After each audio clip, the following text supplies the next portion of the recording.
Hello and welcome. My name is Ramkiran Balal, and today I'm going to continue my conversation with Elvis Goes. Elvis comes with extensive experience and knowledge. So today, my conversation with him is taking off from last week, where we talked about his early journey in India, from the idyllic village settings in Goa, going on to become a professional footballer from there. Welcome to the show, Elvis Goes. Good morning, Elvis. Good morning, Ram. Welcome back to the show. Thank you. Thank you. Nice to be here. Same here. Same here. Thanks so much for taking another hour of yours. And your journey is such that I don't think we can encapsulate everything in one episode, can we?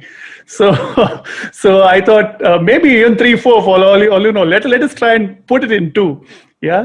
For anybody who's listening to this, probably can summarize things in these 2 episodes as to what a journey can be for a young kid going on to be an athlete and then going on to be a coach, and what are the learnings there and what somebody can learn from this. This is the whole objective and purpose. Last episode we covered, your early journey going from these idyllic settings in Goa, from a village kind of a setting, getting all your early trainings on the streets of Goa, learning the skills there, and how your father played an important role in your initial initiation into football, and from there on going to be a footballer and your professional career from there. Today, we are going to take it further from there, which is going to get even more interesting. I mean, you moved out of India at the peak of your career. You were 22 or 23 when you left India, and then you packed everything and just went to the US. Was it the right decision? Were there any regrets, and what were your learnings? Where do I begin? 2 reasons I would say. Number 1 was always a dream, a youth dream. We saw United States as something that everyone transpires to be. And the second part, how it transpired, how it all came about, is living football and living everything was a leap of faith, partly because of a girl I loved.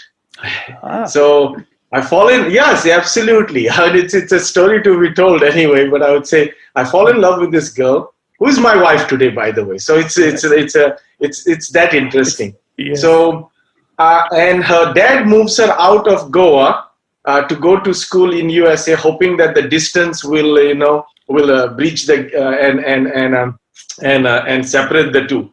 But my resilience, football attitude, and how I approach life is, I said, okay, nothing doing. I got to find a way to go there. So I started researching the NCAA and national athletics. All the different governing bodies in USA, and how can one get into a college. And I had just let, yes. What is the NCAA? National Collegiate Athletic Association. Okay.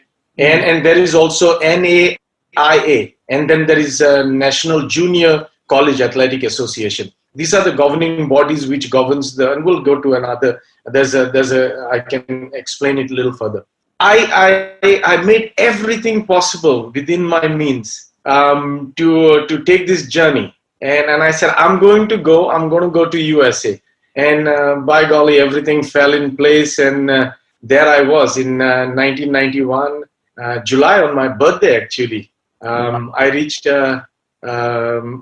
United States of America. Wonderful. So so your girlfriend is now your wife, so obviously it's the right decision. I can't say anything about that. So your learnings in the US, what you understood the science behind the whole sports performance concept, health, etc. Now, was it an eye opener for you as compared to India? No, I will let me explain it slightly differently. I go to United States, and the first thing I do is I give a tryout.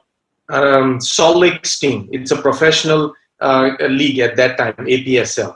There were about 11 teams, I remember, 11 or 12 teams throughout United States. Cosmos, New York Cosmos was one of them. But of course, many top athletes had gone there. And that league was dying. When I reached over there, football was going through a transformation. So I gave a tryout over there, couldn't make it, partly because, and I want to express this because I think Every Indian athlete needs to know that. What does an Indian athlete? I'm a professional. I've played almost 5.5 seasons in India. I played at the top level in India. Now I go to United States and I step on the field over there.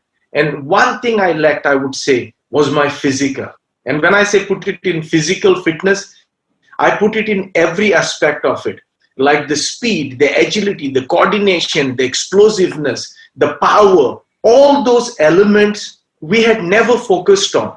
We played football. We were tactically sound. We were technically sound. We were very determined. And I see that among all the Indian boys that come and join our academy here in Portugal. But I would say to you that I was lacking those elements. That led me to a gentleman by name Greg Shepard, who at that time was running a fitness academy called BFS, Bigger, Faster, Stronger. And every top athlete went there. So my coach looked at me and says, Elvis, you're an amazing player. You have everything, but you need physicality if you're going to play in USA. I need you to call this gentleman and he will help you. So that's where my fitness education began. I mean, for the first time, I came across a term called sports conditioning or sports fitness. And then there were the terms like plyometrics or explosive power development, balance training or agility. Very focused, very specific. We used to use the word SAID, specific adaptations to impose demand. Yes. And this particular objective was, okay, how can I now start learning about it? So that's my journey of fitness education began. Amazing, wonderful. And this was in 1991, 92. And probably when in India, fitness meant being a bodybuilder or something like that, you know? Yeah, absolutely. Because I think the fitness for us was you only saw the bodybuilders. There was no sports fitness. What you see, what the athlete has today, and I always say this to the parents, your son is not going to be an athlete, top level athlete, but your grandchild will be a top athlete. Why? Because your son is now exposed to the top protocols, the top nutritional guidance, and the top psychological guidance he will ever have. And he hopefully, and that is true, he will pass it on to his son. And that is the athlete you want to see. So where are we? I would say we are about 10 years away from seeing that top athlete in India at the moment. Yeah. You talk a lot about the structure in high schools and the collegiate level sports and athletic programs there in the US. And is it something worth emulating here? Can you explain that a little bit? Okay, let's step back for a second and let's analyze a college like Dempe College, where I went, Goa University. Did we have a football ground?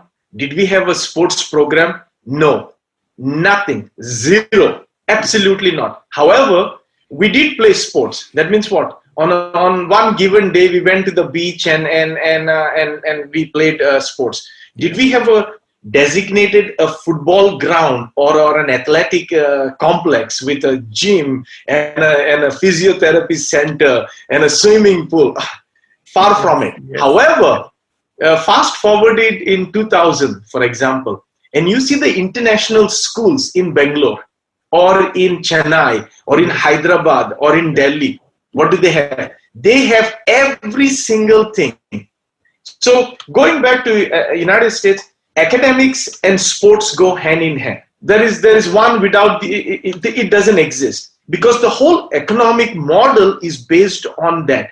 You're talking about $1 billion of revolving money in the economy because of sports. And you're talking about 5 major sports, NFL, NBA, MLB, NHL, and of course MLS. Yeah. And now MLS, which is soccer, is taking, it's taken over NHL for sure, and it's knocking hard on the NBA. So it probably will be the 3rd largest sport, and I would say it will grow on to go probably number 2. I think it will not replace baseball and American football, because they'll continue. But the governing bodies, what I'm talking about, that this academics and sports go hand in hand. And is it able, I mean, can we do it in India? I think yes, I think it can be done.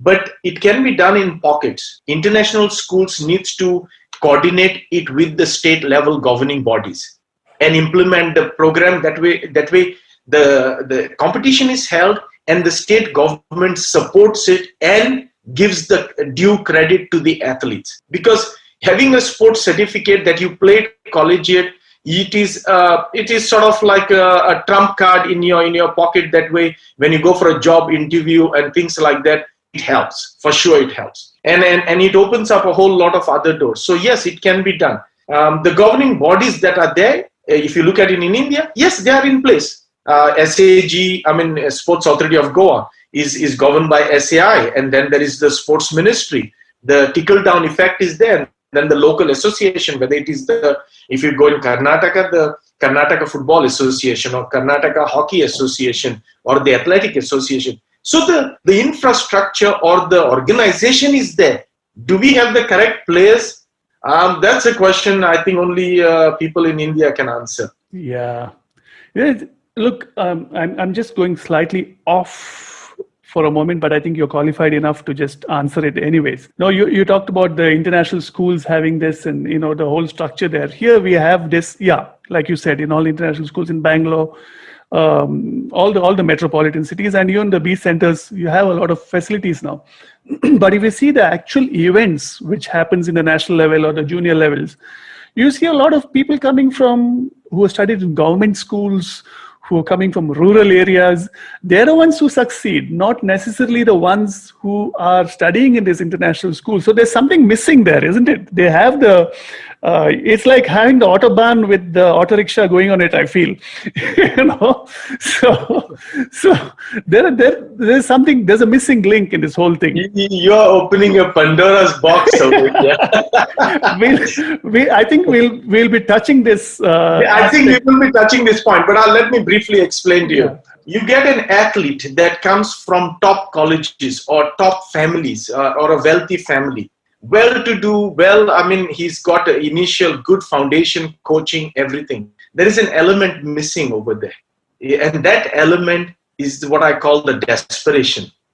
And I see that among the African kids that come here or the US kids that come over here. United kids, and they pretty much, I would say, the African kids are recruited through the scouting process. The American kids and the Indian kids come here who pays for the program. And that's the difference.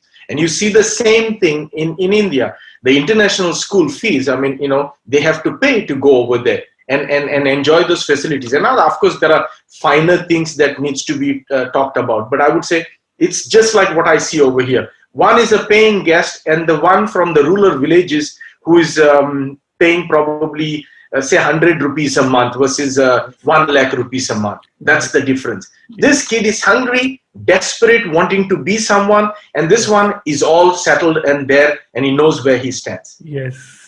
Yeah, I agree with you. It is probably that hunger and that lack of being protective about your children. This might be adding to the whole thing, I guess. Okay, so what made you come back to India then after all those years in the US?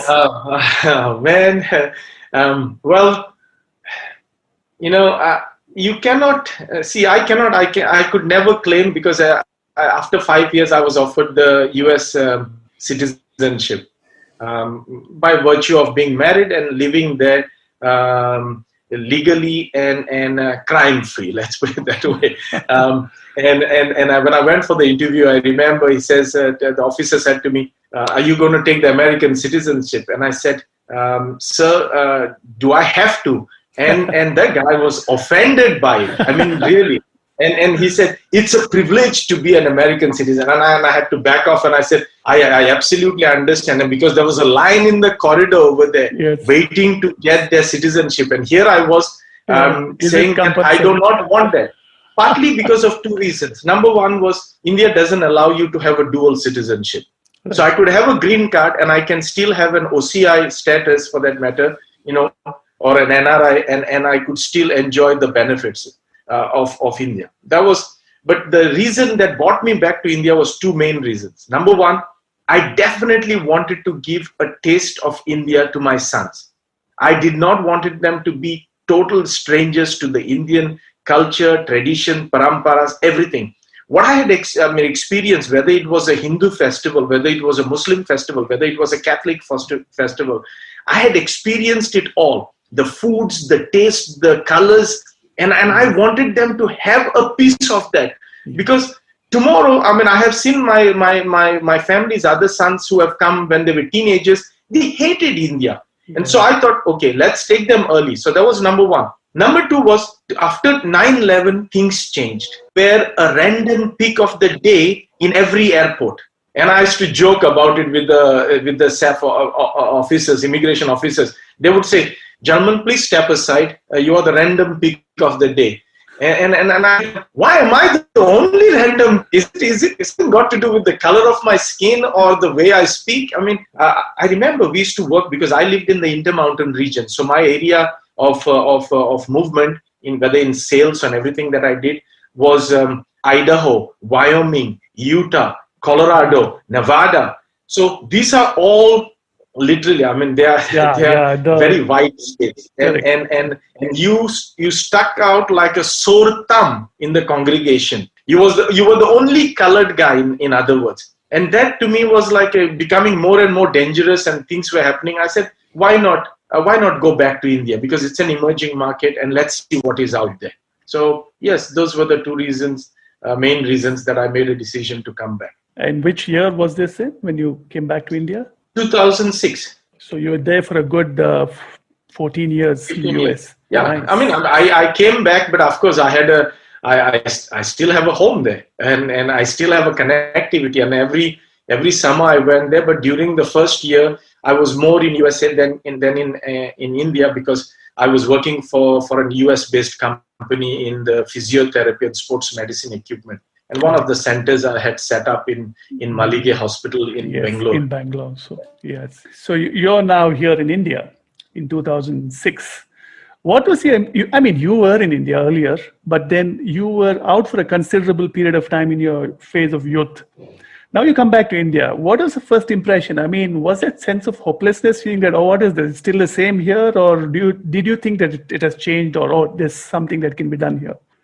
Coming to India was like a gold rush to me, literally. Okay. I would say to you that when I stepped in Goa, of course I had left a Goa that was different. I used to make a trip every other year or so, but suddenly it changed. But Bangalore, for that matter, I had not been to Bangalore in almost, it was like almost 20 years or so, and Bangalore, because I came there in the 80s, late 80s, and 87, 88, or 86, I don't remember. Yeah, to play Stafford Cup in Canton area, and those days Bangalore was cold, green, just amazing, and here I come, literally 20 years later, and guess what? I am like, whoa, wait a minute. This is what happened over here. So, but what I saw was every corner I turned, I saw an opportunity. I saw opportunities. I said, wow, there are no sports medicine centers over here. Wow, there are no, Jiffy Lubes where you can take a car and quickly change your oil and get change, or lavandaria, like what we call is a laundry, like a coin laundry where you put I saw opportunities everywhere. And of course, imagine, even fast food had not come. It was just beginning to come. Fitness centers, Gold's Gym was on the horizon trying to come. I was like, I'm going, man, you can do so many things over here. Was I sad to see some things? Yes. But overall, I would say to you that it was definitely a positive thing. Absolutely positive. I think it was I remember coming in 2006 or 7 to Goa. You had built an amazing football facility there. I think, if I'm not mistaken, that was the first of its kind. Even the All India Football Federation had not set up, is what I think. I'm not sure. You can confirm it. You had a brilliant, amazing sports medicine center. It was world class. I'm not seen a lot across the world, but definitely I'm not. It would be something like that, is what I felt, because the ground was absolutely amazing, fantastic one. You had professional, I think, a few teams from Mumbai and football clubs coming there and training there and stuff like that. It was fascinating. Tell me a little bit about that. How did you come and do this whole thing? And what gave you the courage for that? I mean, what are you thinking? Truly, I wasn't thinking. Let's put it that way. It's one of those things where forces of nature comes together and makes you and brings you to that path which you've been thinking long enough. There's a book I read called Secret, and I would encourage anybody to read it, because I would say that if you think long enough of doing something, somehow something happens and you get there. As long as you have to continue working the path. The fitness center, what was called the Chogule Sports and Fitness Center, was built in collaboration with the Chogule College and the Chogule family, which is in mining and all the other businesses. I have a personal connection with them. Let's put it that way. Yeah. And I'm not going to disclose that right now. But anyway, it so happened that I had this vision. I met with the chairman at that time of the Chogule group, and I told them, I said, you have a college, but this college is just like any other college in India, only focusing on academics. Right. And you need to bring the sports component to it. Now, imagine this, every single Chogule family member and surrounding them have been to America. They're all educated abroad. And that's true for every Indian around, whether it is the Birlas or the Ambanis or whoever. They go abroad, they get educated abroad, they come back over here, and they maybe bring some things. And to me, I felt like I have been in America long enough. We need to bring the sports culture to the college and showcase it. It was a replica of the University of Utah. That means what it had? It had a 10,000 square feet facility of indoor gym. It had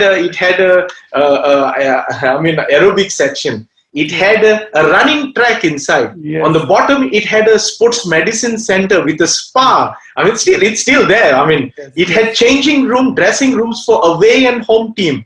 It had a football pitch, which was the first in India at that time, artificial football ground. Yes. And it had a futsal. Of course, it had future plans of building the swimming pool. It had tennis courts, 2 tennis courts, and a basketball court. So it was it was not a small area, but it was sort of like a tight space that was organized, including it had bowling nets for cricketers. And we ran a full protocol over there. Now, how did it all happen? It happened because I had a dream, I had a vision, I proposed it to the right people. They bought onto the dream and they said, okay, what would it take? I said, I'll do everything. And I devoted basically putting everything from construction, design, equipping it, and then putting the training protocol.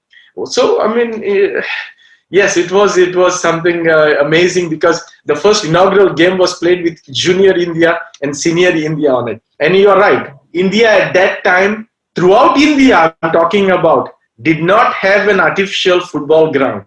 That was the first one to be put at that college. Yes. That is some achievement. I mean, you beat the federation. so yeah, and I think you had some of the teams coming, right? Some of these. Yes, we had Mahindra United. At that time, we even had East Bengal come and train over there. We ran a protocol for Churchill Brothers. We ran a protocol for Depo Sports Club. In fact, during the monsoon in the pre-season, I believe every single team from the National League or the I-League at that time came and trained at our ground, because they were playing at Fatorda Stadium, and we are based in Margao. That center is based in Margao. So they would come, stay in a hotel and utilize. Our ground was booked at those days, and I had floodlit also, by the way. Yes. So the ground was used from 6 a.m. in the morning till about midnight at 12 a.m. at night. Wow. Yeah. Amazing. That's real. I remember. I mean, I've come there, right? I've come there and I've seen it, and I was like flabbergasted. I had not seen anything like that. The objective of building that complex was the idea of showcasing a project to all the clubs. And I remember even sharing it with Mohan Bagan, Salgonkars, Dempos, and they are doing it today. Everyone is doing the same thing, Yes. But those days it was, it took them literally 20 odd years. Let's put it that way. Well, you're a pioneer. That's why you're here, Elvis. You started a youth football league here in Bangalore. With Adidas. I think Adidas was the sponsor. What did you think was the main area which needed immediate addressing when you dealt with kids here? This was in 2008 or 9, if I'm not mistaken. Yes. Yeah. 2007. We started the project in 2007, 8, and 9. 3 years. Yeah. Yes. Yeah. When I came back, I had 2 young boys. Number one, and I saw that there was no organized sports for them. One was a football player, another one was in athletics. And it initiated from a personal desire to have a league for them to play, because they trained and there was no youth competition about. Everyone was like, you could read in every newspaper, grassroots level, and nobody had clue about what grassroots level was. Grassroots level is a model one should take from United States, for that matter. They perfected it. Today, Japan and a lot of Asian countries like South Korea and including China has replicated those models. And that models arrives from a recreational league and a competitive league organized throughout the country. But it starts with one simple city. So take a city, where are you based in Bangalore? Say Indranagar. So if Indranagar is the place, then you put maybe 2 centers, because Bangalore is a huge place, a lot of kids. So you would have 2 centers and you replicate it from there. That means you have a youth league, that is, coaching is done and league games are played. And you do that you can do it for all sports, U6 to U18. So we came up with this. I had this, I was a part of that in America. So I had this idea. I went and proposed it to Don Bosco's, because Don Bosco's was the only facility that had football grounds at that time. Especially in Goa, there were other football grounds, but and had the infrastructure surrounding, supporting the parking of the cars and so forth. And then the same thing was in Bangalore. But imagine where it was, inside the CMP compound in the military.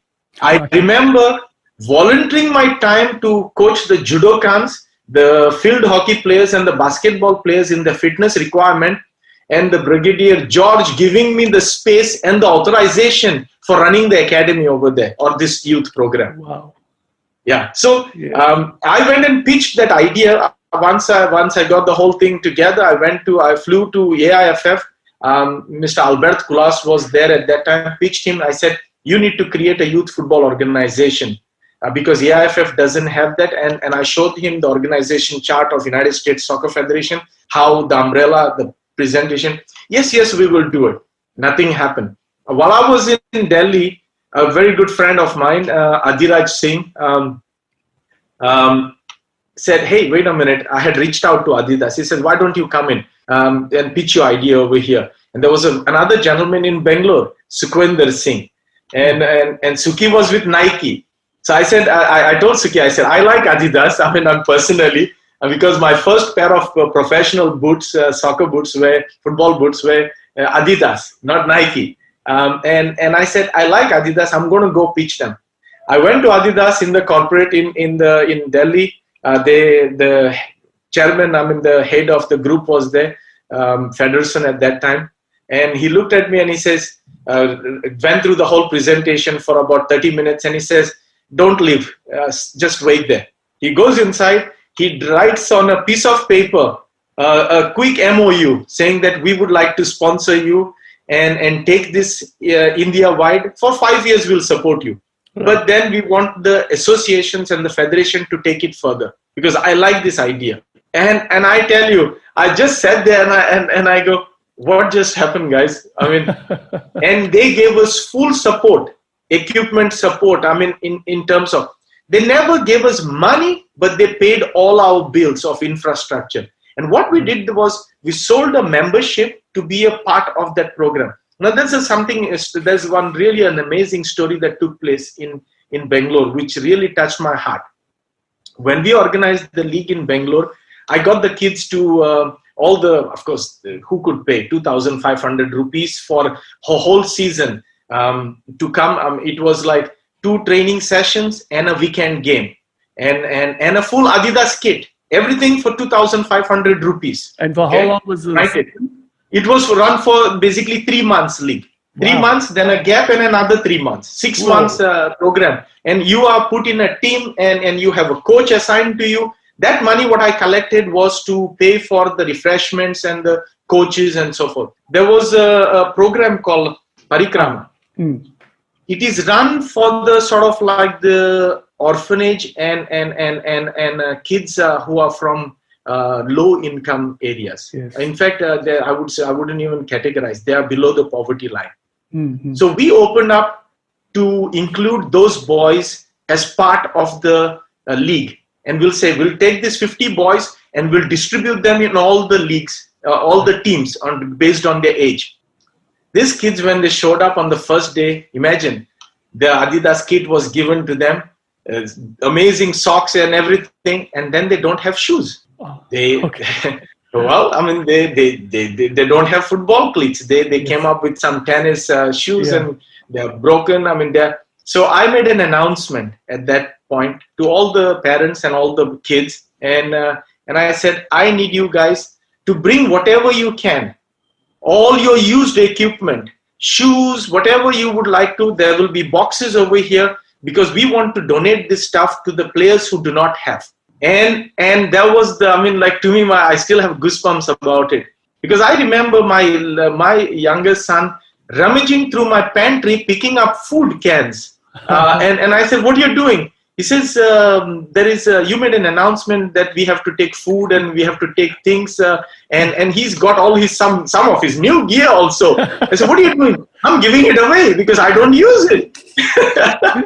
I'm going, all right, well, I better practice what I preach. I said, go ahead, So here there was a social connectivity that took place. And I tell you, you would see $1 million player literally dressed with the best Nike gear, and you would see a Parikrama kid who had nothing, basically hand in hand playing the football. And to me, that is what I'm talking about, the 4 developments of youth, whether it's a physical development, neuromuscular development, psychosocial development, and the physical development. This component, the psychosocial development, it was a model that AIFF and everyone should have taken over. And I said gladly. I did so many press conferences. I remember I got a lot of negative press also for it. One Express writer wrote saying that this is a money-making scheme. And I wish he had given me a chance to explain him what my objective was.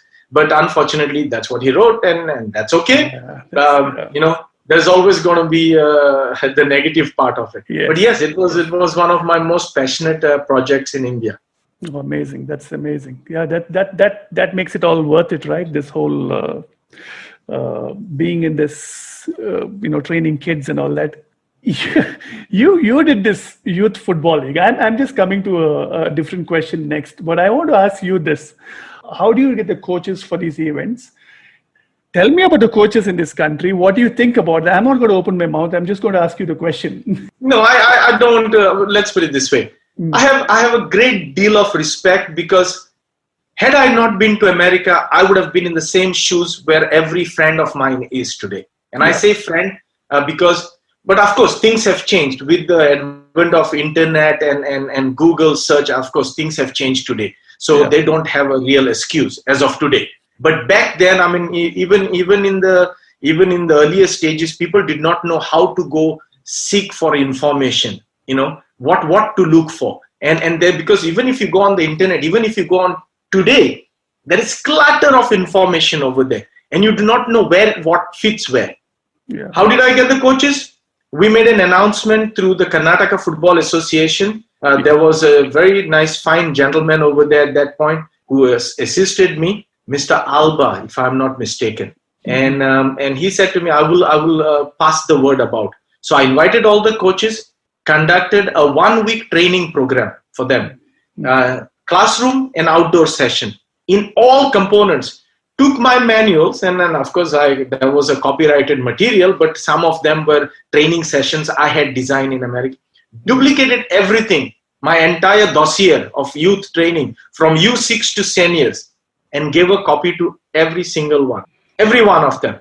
And Nice. and then I spent time with them, teaching them, hey, wait a minute, positive reinforcement. Yes, but it was, I educated about 40 coaches over there. I mean, conducted a course for them and gave them all the information. I know some of them, there's a gentleman by name Robin, who I still stay in touch with.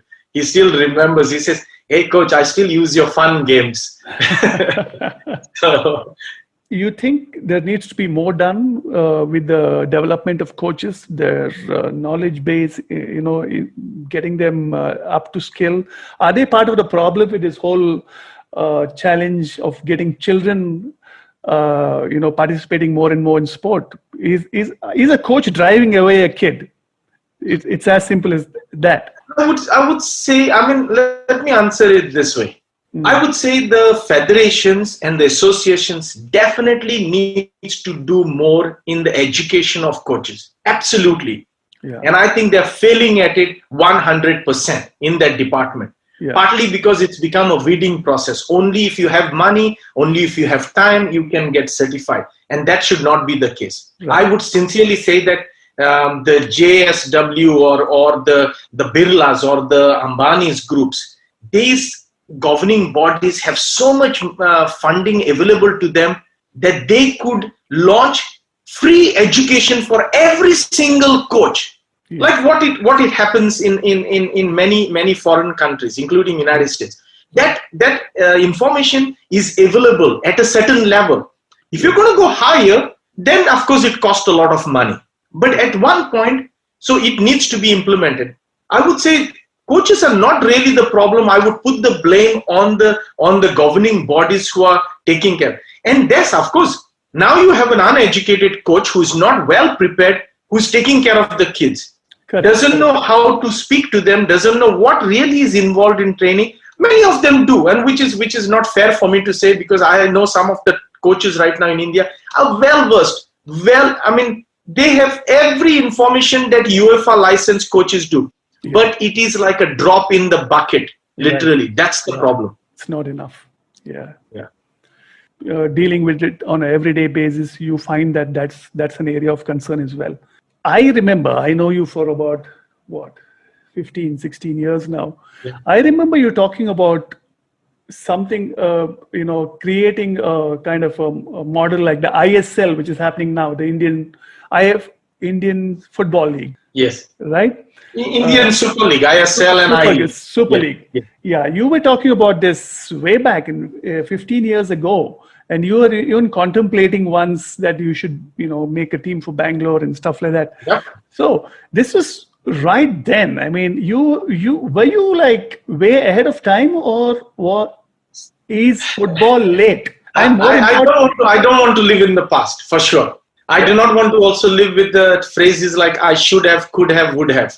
Absolutely not. I'm a man of present, and I'm a man of future. That's how I see myself. Yes, I dreamt about it. In fact, I had a check in my hand for 15 crores, really? Which was to open up a Real Bangalore Football Club. We designed the logo much before BFC came along, much before. Yes. We got a land in Whitefield. We had shortlisted a land. We had signed a protocol, an MOU with Real Madrid at that point. Okay. So, and we had investors on board to put it. Last minute, I backed out of it because the ecosystem was not there to support it. Right. So you're talking about ISL today. ISL is still an event. It's just like a music event that happens for a few months or whatever you want to call it. It's a tournament. Same thing goes for IPL, but IPL has a supporting infrastructure behind it, which is created by NCA. Yes. And it has Ranji. And of course, so does football. Correct. But what is missing is the surrounding element for it. And that ecosystem is missing. Did I dream about it? Yes, I wanted to create that model long time ago. And I approached, I remember approaching several investors on it, saying that there is a need for it. There is cricket model is there, but we need to create one for football. There is a need for it in this country. And today you can see it's growing. But the ecosystem for it is missing. The Yeah. player transfers are missing, the draft system is missing, the scouting is missing, the development is missing. So many components are missing. Yes, but I would say to you that yes, there was a dream that we pursued at one point. Is this good enough for parents or to put the children into sport or the children to pursue sport? I mean, having an ISL kind of a thing, like which is there like for a few days or 3 weeks or 4 weeks, is that important to generate excitement? I would say if you look at now they have done ISL as the Premier League. There will be I League will become second league and then I League 2. So you will have basically, I think 10, another 10 and maybe another 10, about 30 teams throughout India. Is it enough? No, absolutely not. And more will come. But I think it's a good starting point. Parents who are sending their kids with the hope of making the next Virat Kohli or Sunil Chetri, Yes. is that's the vision. But at least they have a vision. There is some. Is it enough? No, not. Of course not. Is the money there? Yes, there is money to be made in it. And will the more money come in? Yes, absolutely. Yeah. I think India is a country that is rich enough that can support maybe 3 major sports. Because if you can see, there is a Kabaddi league happening. Kabaddi. Yes. There is a badminton league happening. There was a hockey league happening. Yes. I mean, Yeah. yes, and this is the key to Indian success of sports. But I think that whole environment, and that's my positive way of looking the future of India and saying India is the next emerging market for sports. And I hope they stick to it and make it happen. And I'm keeping positive. Let's put it this way. Yes, yes, we all are. I'm coming to the last part of your journey. When I'm saying last part, it doesn't mean that you're at the end. I'm sure there's a lot more that's going to come from you. So presently, if you are in Portugal. You went to Portugal about, what, 7 or 8 years back? 8 years. What took you there? And do you think that was just the right place for you, coming with all your experience over the last 25, 30 years? Ram, you got to know a little bit about me, and I have explained this I have a strong Portuguese lineage. Way back, goes back to the 1400s, basically. Right. Because I'm originally from Goa. My dad, it was one of the things my dad always wanted to do, but never had the financial capabilities or the other capabilities to come back to Portugal. Yes. And so I grew up in Goa with the hope that someday I would go to Portugal. I never knew. It's just like one of those things that I said, I want to go to the United States. Yes. And I thought to myself, I want to go live in Portugal. And this is the power of secret, what I talk about. Yeah. Somehow, something comes along and it takes you in that direction. Yes. Of course, there were reasons. One of the reasons was I saw my son, my younger boy, who at that, at the age of 10, 11, did not have the infrastructure to make him a top-notch football player. Even though I started a league because of him, for many reasons. That was the selfish reason of starting the Adidas Youth Football League. Yeah. But it was not sufficient. And I felt like this kid, talent will be wasted if I keep him over here. Let us give him a fair chance. Yeah. If he makes it, he makes it. And we took them out, both of them, and moved to Portugal. Imagine the pristine Goa of the 60s and 70s. Untouched, a balance between culture, traditions, growth, infrastructure, cleanliness, amazing people, same food. Well, you have it in Portugal. Thank you. I think where I'm going to go next. All right. Now, you set up a soccer academy there, obviously. Yep. So tell me about it. What are you doing? What's this whole process like? I mean, ever since you started, how did it come about? And what does it look like now? Well, I want to clarify one thing about Portugal. Portugal doesn't have that many jobs. Portugal is only about 10, 11 million people in the entire country. Right. The main core used to be agriculture and wine and cheeses and so forth. Yeah. And then the second most important part of Portugal is tourism. I mean, main economy runs on tourism. And with this COVID-19, it is struggling. And if you come to Portugal looking for a job, in the kind of a job that I would be looking, it was not here. I would have stayed in India, would have made a lot of more money than coming over here. So I had to recreate and reinvent myself. I have a strong background in sports. I have a strong background in physiotherapy because I have built many physiotherapy centers from a business point of view, even though I'm a sports trainer. And then I have a strong background in coaching and building infrastructure. So I put all the three things together over here. So I started a business called Excel Physio Care, which builds physiotherapy centers inside the gyms. It's a small concept. It's like a turnkey operation. We set up the infrastructure and teach them the protocols of providing physiotherapy treatment. Yeah. Then we do marketing of the same thing. And then I said to myself, I need to have a job over here. I know one thing is football. So it started from research that I saw Benfica, Sporting, Porto, Braga, all these top teams in Portugal has academies. Yeah. And the only people who are allowed over there in those academies are scouted boys from all over. And this used to be the case, like, because there are paid academies in America, there are paid academies in England, in Holland, Germany, but there were very few paid academies. So I was sort of a pioneer here in that department. Today there are paid academies popping up everywhere in Portugal. But way back then, just in 2012, when I first proposed the idea to Benfica, we started marketing Benfica's program to international athletes from America to come there. And the fees were quite exuberant. So I said, well, I can half the cost of this and provide a similar program if I started.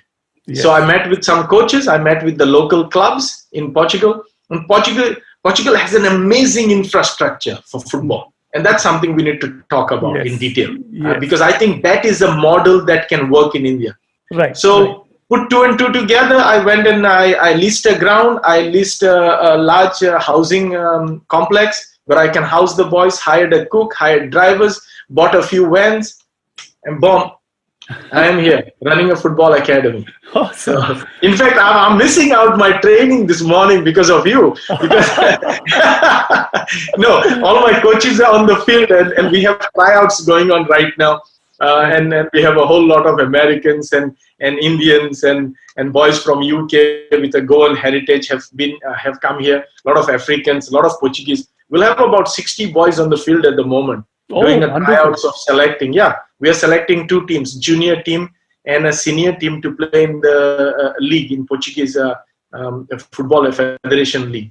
Oh, awesome. Amazing. So it's already started now with the post-corona thing. They're all back. Yes. One of the amazing thing that happened in Portugal was we closed down early. We put in fantastic checks and balances in terms of social distancing, wearing a mask, and people respected it.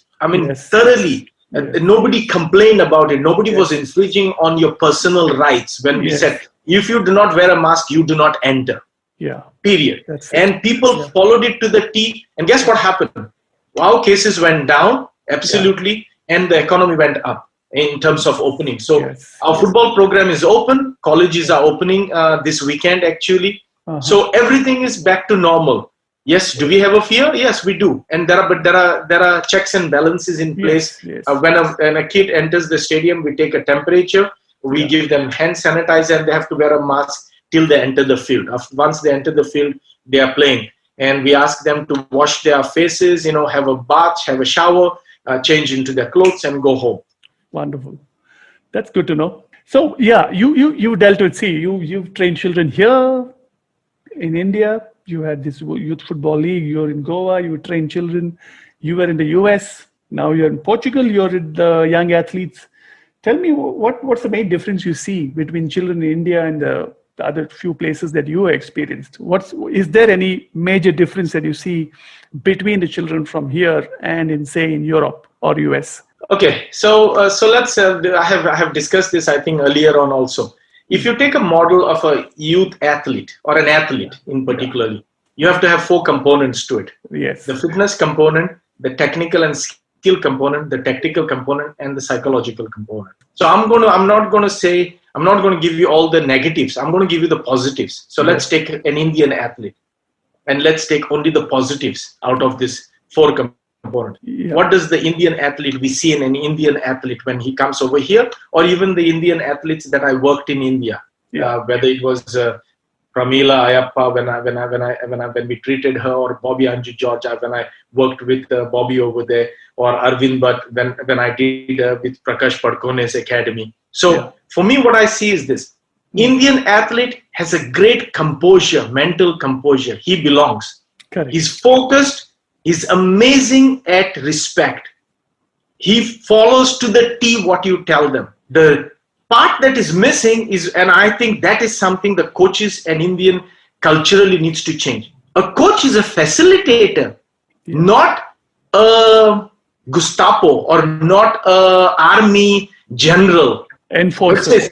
Yeah, like Saldam, like, I mean, and all our kids used to fear that. There cannot be a fear. Yes. So what we see in the kids over here when they come is that element of showing that creativity is suppressed. There will be other elements I can touch, but I would say the strength of an Indian athlete when I see an is the respect, their willingness to follow a protocol, understand and stick to the program. They are good at it. They do it fantastically.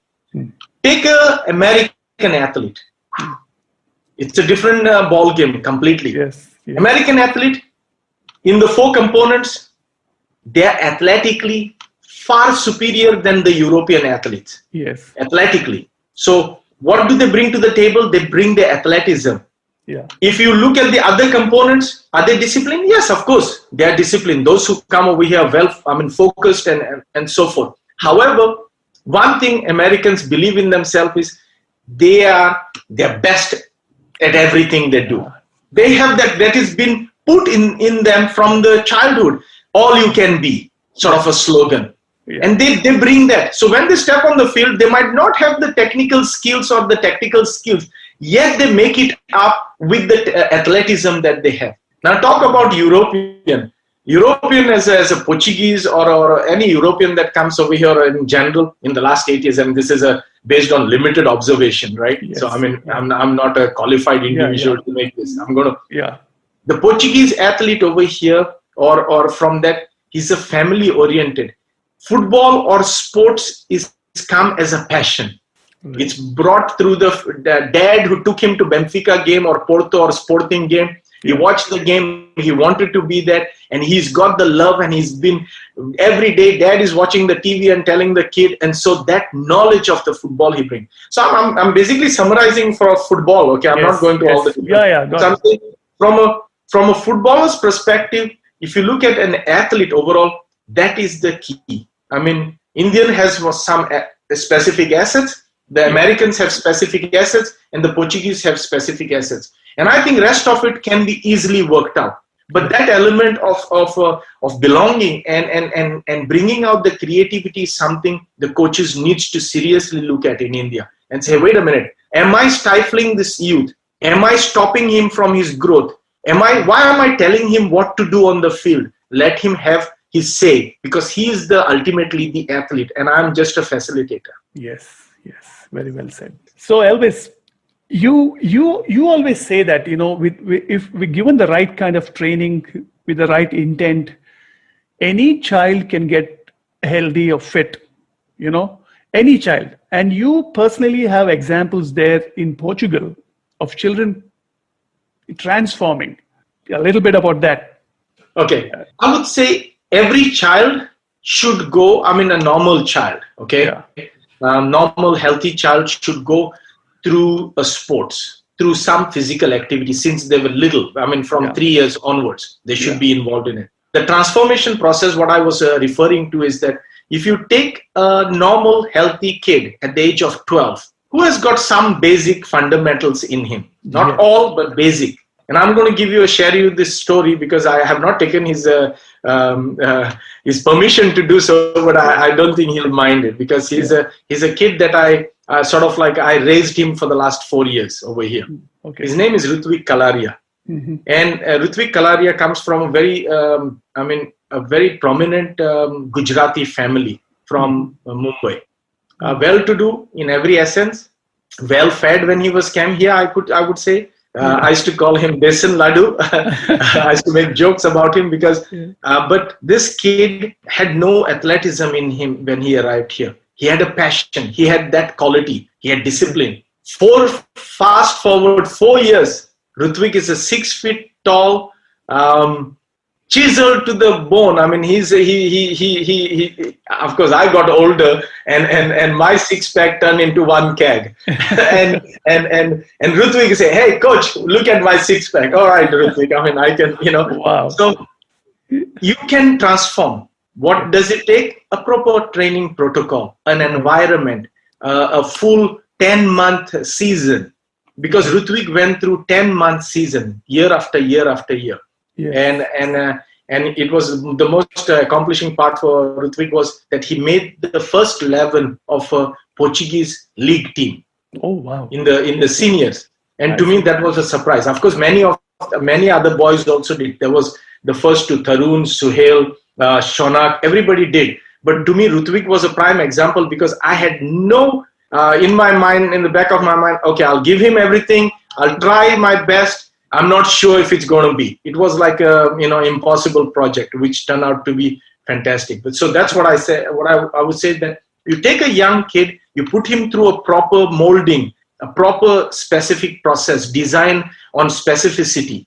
He or she will turn out to be the best they can be. Amazing, brilliant. Yes, it's so. It must be so satisfying, isn't it? I mean, to see a child who's come from there to how old is he now? This kid that you're talking about. He's 19 and going on 20. Wow, and he's already got into the senior professional. Yeah, and I mean, unfortunately, he's stuck in India at the moment because of the COVID, and he would have been on one of the national second division team over here had he come back on.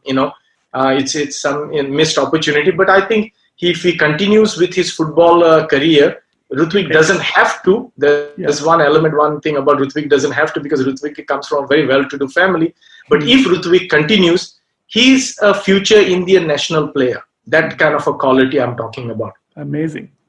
Yeah, I hope he doesn't give up. So Elvis, we are just coming to the final part of it. What do you see yourself doing in the next few years? And what do you think will be happening in India over the next 10, 15 years? Because you seem to be quite having this ability to be having a kind of a premonition of things. You envisaged the ISL way back then. You had some of the best football facility in 2005, and football was not even, at a very nascent stage. So, as an astrologer, what do you think? Where do you think India is going to be? I think I fall in the same category of the famous artists whose paintings are sold for millions of dollars and they died paupers. No, let's see this. To me, I would say India doesn't need 5-year plan. India needs a 10-year plan. Number one. Yeah. Why I was able to foresee some things, it's not because I had a vision. No, it was because the countries in developed nations had done it. Yes. They had gone through exactly what India did. Right. India has got a head start on those countries in terms of, because imagine a technology is developed and immediately implemented in India. Yes. R&D happens in America and gets implemented in India. And so the will has been created. Yes. The question is, are we going to utilize that will, or are we going to spend countless hours debating what we should be doing for our country? In this regard, I want to share with you a model in terms of for sports specifically. It's a model that I feel that India needs. It's a model that municipality implements in every small city. They make it a priority here in Portugal because football is the state sport or the nation sport. Every city is given a football ground, and then they have a governing body and they run a youth program from 5 years old or 4-year-old to a senior team, and some of them end up becoming professional in that city. Wow. You can go from club to club, and that is the case. So that model, I think, is relevant to India. Yeah. India has the money. India still has space. They need to go outside, maybe Sarjapura Road, away from the city, because in the city there is, and there are places that they can acquire, and they need to put these complexes. Small sports centers where people can go. They are sort of, I call the recreational centers. Yes. Like in America, you have a recreational center with a swimming pool, with an ice rink, with a basketball, volleyball, football. I mean, of course, America is too big, too wealthy. The complex where I raised my sons in the United States, in Salt Lake City, it's called Cottonwood Heights. Mm-hmm. Do you know how many football grounds they have, Ram? How many? 15 football grounds. What? Lush green. What? Yes, 15 full-size 11v11 football grounds. Whew. 2 large swimming pools with a jumping board, diving, I mean, and a 50. Yeah. United States of America facility, college facilities far exceed some of the club facilities here in Europe. Yes. All right. I mean, so you cannot compare. However, the Portuguese model, I think, is relevant to India because it is done at a very low cost, Yes. involving people and the community. Yes. So there is a community belonging which is lost. Correct. If you look at Bangalore FC or if you look at the Bangalore cricket team, for example, it has a belonging, but not really. Yeah. Why? Because the power and the autonomy is not given to the stakeholders. Yes. And I think that is the missing component. Because if you look at Manchester United or Liverpool, or I mean, why are they big clubs? Because the people feel that that club belongs to them and they have a say in it. When things don't go right, oh boy, the coach and the administration gets an abuse. And that you do not see that. Why? Because the administration in India is Correct. isolated. It's not connected at all. People have no say in it. Yes. So to me, that model needs to be implemented at a district level or at a city level or at a village level, and then replicated step by step. And then you have a growth of sports, and they could run maybe 3 or 4 different kind of sports which India is good at, and take it forward. Like I think field hockey, because I was involved in field hockey when Joaquin Carvalho was the coach. I did the summer training camp for them pre-season in Sai, Kengri, the regional center. And I tell you, the best athletes in India, field hockey, I mean, world over. Yeah. They are there. Nobody should ever able to defeat them. They were the best. Man, I could never even hold that stick. I mean, they could handle. I know your brother was one of the top hockey players. Yes. But that to me is you cannot fall off that grace. Absolutely. So, Absolutely. yes, to me, there is no rocket science to this. Yeah. Duplicate and replicate what others have done. Indianize it if you have to. Simplify it, and it can be done. There you go. There's a model you already gave, and touch wood, 10 years down the line, you'll see something like this. Hopefully, the same model that you just spoke about. I think, but this is something which really can be achieved here. I mean, it's not too complex, I feel, but from what you said, forming little communities in areas across the city, and you can build up this whole thing, this grassroots level involvement. It is quite possible, Elvis. Amazing. This I hope somebody is listening. I hope somebody takes this up seriously, and rather than talking at the highest level there and giving some big talks on a dais, get down to work and get things rolling. It can be done, I'm sure. All right, Elvis. That I think of course we hopefully we can speak something more in the future, some specific topic, but for now we have covered what we had to. Finally, I want you, for whoever is listening to this, whoever is interested in putting the children in sport or playing football, or anybody who is already playing football, there's a lot of information hopefully that you got out of this.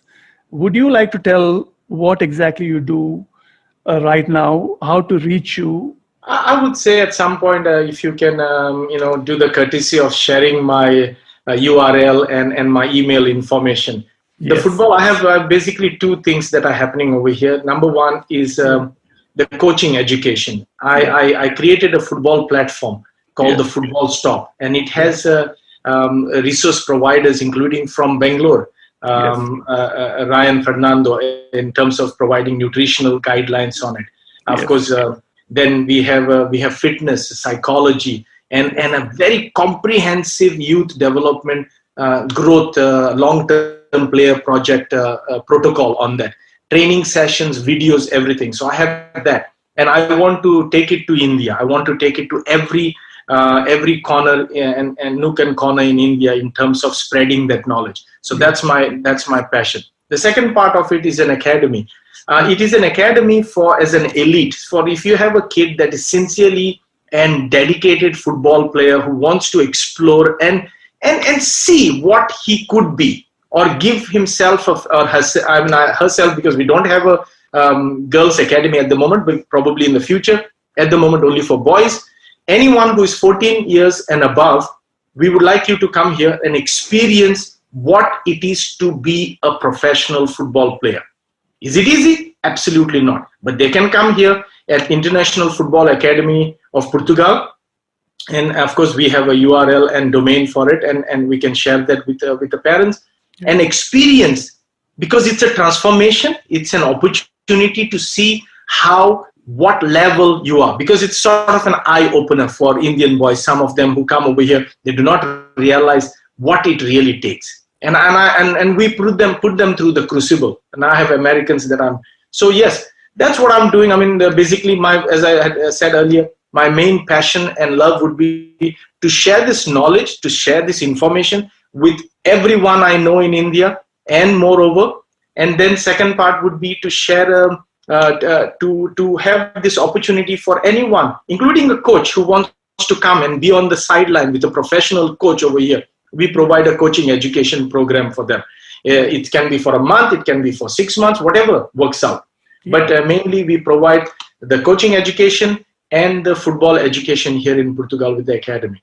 Anyway, Ram, I just wanted to say this. Thank you so much for having me on and able to share my stories and all this. And I hope, I mean, it's really shared with an intent. I'm not an expert at anything, I mean, in that regard. I would say to you that it's a sincere story, that if people can take the good part of it, I think there is a lot to learn out of it, because the trials and the challenges one goes through a journey in life.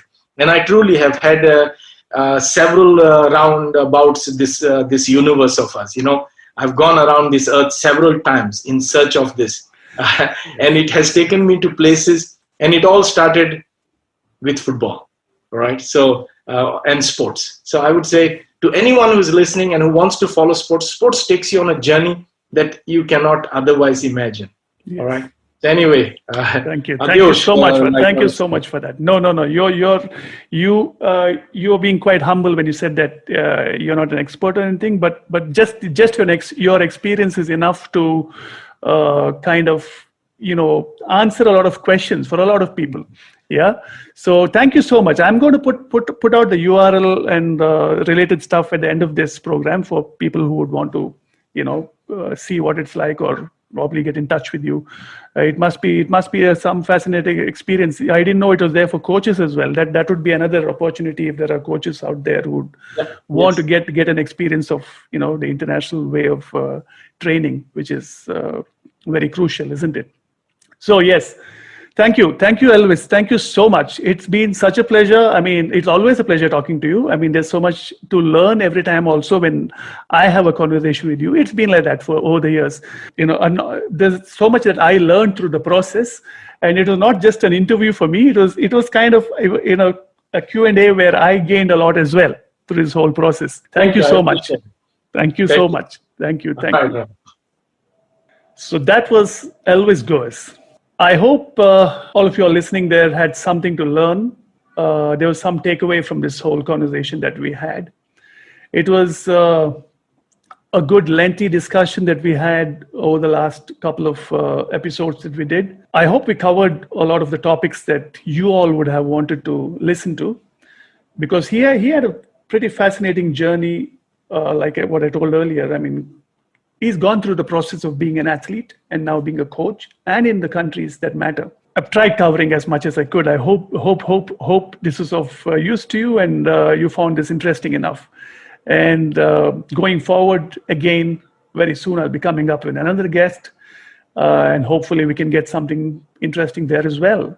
So please keep watching. I'm going to share out the URL and the details of Elvis Goes. And if anybody is interested to get in touch with him, and if you have your children whom you'd want to who are already playing sport, and if you'd want to give them an international experience, or you're a coach who would like to go and experience something to see how the whole coaches forum works there in Europe, maybe it's a good opportunity. Thanks so much for watching my show, and I'll be back soon. Thank you so much. Bye now.